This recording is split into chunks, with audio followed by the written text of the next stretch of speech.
Okay, we're in Bolton at Elite Boxing Gym, Alex Bianco's gym, and I'm very pleased to say I'm joined by Muhammad Ali. Yeah. You've got the name for boxing, sir. It's a good I've got name. the hands as well. And by the look of the training today, you've got the technique and the punch as well, so bright future ahead. You've got your pro debut coming up. 15 September, 3 weeks Saturday. It's been a long time coming though.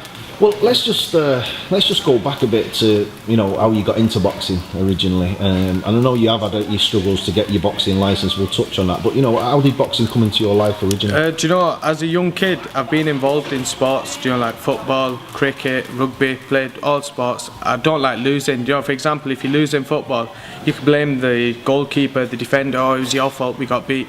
And in boxing, I've only got myself, to blame. For example, if something happens to me in the ring, I can't turn around and say, "Oh, Alex, it was your fault."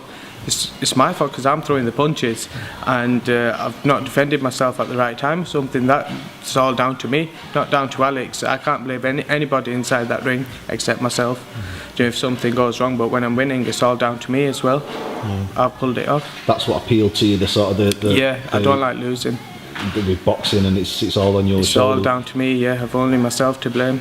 So going back to the amateurs, you boxed at Bury ABC, is that right? And that's where, just tell us what getting into the gym for the first time, first experience, and what did you do as an amateur?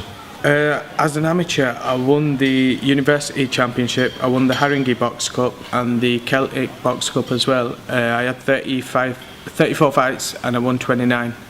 And that gym was amazing. I was surrounded by national champions. We were all just bouncing off each other. Great gym and a great coach in Mick Jelly. Yeah. He comes up here, bringing lads up for sparring, so we're always seeing each other. And he'll be at my debut as well. Oh, that's good. So you still keep in touch? Yeah. Go back to the old gym sometimes? Yeah, pop in and out, yeah. The thought of then turning over pro, had it been something you'd always thought of when you was an amateur, or was you just doing it for the love of? I absolutely love the sport. Like, for example, I went to Edge Hill University. I've got a sports degree, and they even gave me a scholarship. Because I won them a national title. Nobody's ever won that for them, and I went and won the national title for them. Got straight by to the final, and won, I think, inside 30 seconds in the first round. I thought I'm going to take boxing to the next level. Then went over to Ireland and boxed in the open class Celtic Box Cup, and I ended up winning, the Box Cup. And I thought it's time to turn over now. And then turned over. I was 10 days out from the fight, and my license got rejected, by the board, because I was the first diabetic challenging, for my license. But I passed all my medicals and everything, and 3 years on, now we're here. I've got my license, got a good coach, got a good team, and ready to rock and roll. Just tell us about that, the setbacks that you had, and when it came up on your medical. Was it something I've suffered from diabetes for a long throughout your life? Since the age of 4. I've suffered from diabetes, never suffered a problem. My previous coach, Carl Ince, who I was going to turn over with, he didn't know I was diabetic until Steve told him. He rang me. Steve, I was driving up to the gym to spar Shane Singleton, 10 days out from my actual debut back then in 2015. I was driving up, Steve rings me. I thought he was, because I needed another set of tickets, another load of tickets. So I thought he was ringing me regarding them, saying I've got your tickets, pick them up on the way back. And he goes, Ali, have we got something mixed up here? Are you diabetic? And I'm going, yeah, what's wrong with that? I passed my medicals last week. And he goes, the board have rejected your license. And I was absolutely gutted. But it's been a life experience for me anyway, because I've got to know more about how the world moves, and got to know people better. I got to have a bit of a rest from boxing. I've never stepped out of a gym though. I've always kept training, and I've travelled like the world, going seeing the boxing world, and I've got to see more of an insight into the boxing world from the outside. How has diabetes affected your life and boxing as an amateur, through your amateur career? Does it affect your training? No, it's not affected me whatsoever. What it has done for me, it's a blessing in disguise. It's disciplined me more. Sleeping at the right time, eating at the right time, eating the correct foods. Just giving me a good life order. Taking medication at the right time when I need to. So when your boxing licence was initially rejected by the board, what was the process you had to go through to Oh, eventually basically, I had get to it? just show the board that my sugar levels don't affect me, and I had to prove that, through sparring, sending results over, across to the board. And so Steve Redgrave, he was a type 1 diabetic, 4-time Olympic champion, and his doctor come on board and said in 2017 that this guy is fit to fight.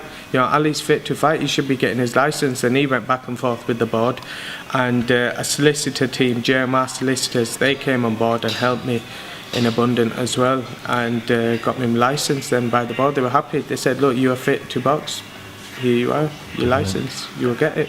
And now we're here starting the chapter on 15th of September. It's going to be a good journey.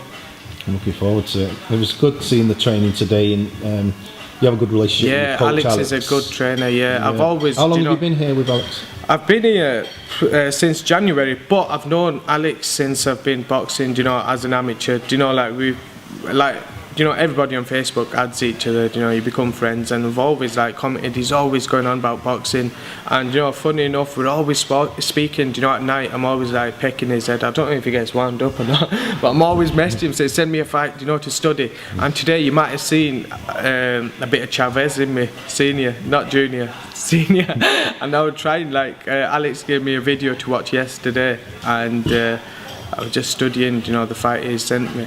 And we're always talking boxing, and when we walk in, when we're walking out, what did you learn today? When we get home, what do you feel, about your session today? Did you take everything on board? What did you take on board? So it's good. He questions us regarding boxing as well. Make sure we sleep on time, eating the correct foods.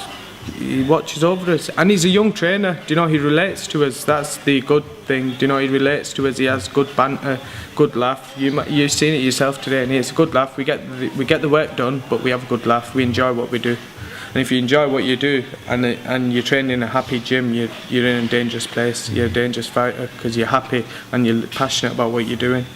I agree. And we're all bouncing. Honestly, the gym's booming at the moment.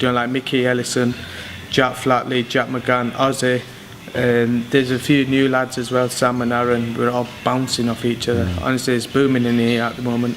Yeah, it looked that way, and you're really enjoying it. Happy with you? Yeah, I'm very happy, with the guys I'm working with. Yeah.